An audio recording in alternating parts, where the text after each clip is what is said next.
সামাজিক যোগাযোগ মাধ্যমে চোখ রাখলেই এখন এআই দিয়ে বিভিন্ন ধরনের কন্টেন্ট দেখা যায়। ফ্যাক্ট চেকিং বা ভেরিফিকেশন ছাড়া কন্টেন্টটি সত্য নাকি বানানো তা বোঝা সাধারণ মানুষের পক্ষে বেশ মুশকিল।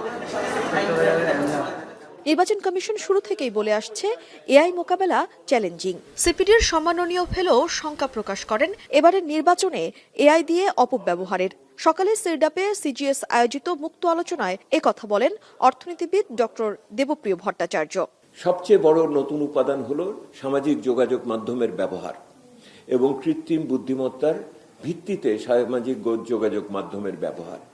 ওনারা মনে করছেন যে এই ব্যবহারের মাধ্যমে দেশের ভিতরে যেই বিভাজন এবং নৈরাজ্য সৃষ্টি হচ্ছে, সেই নৈরাজ্য এবং বিভাজন আগামী দিনে নির্বাচনকে প্রভূতভাবে নেতিবাচকভাবে প্রভাবিত করবে।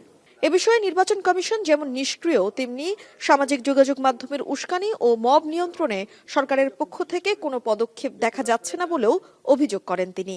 এই সামাজিক যোগাযোগ মাধ্যমের যেই নেতিবাচক প্রভাব আমরা এই নির্বাচনের ভিতর দিয়ে দেখছি, এইটার ভিতর দিয়ে একই রকম ভাবে মবকে উস্কানি দিয়ে যেভাবে মানুষকে আক্রমণ করা আমরা দেখছি, এইটা নিয়ন্ত্রণ করার ক্ষেত্রে সরকারের পক্ষ থেকে কোনো দায়িত্বশীল আচরণ, নির্বাচন কমিশনের পক্ষ থেকে কোনো কার্যকর পদক্ষেপ আমরা দেখছি না।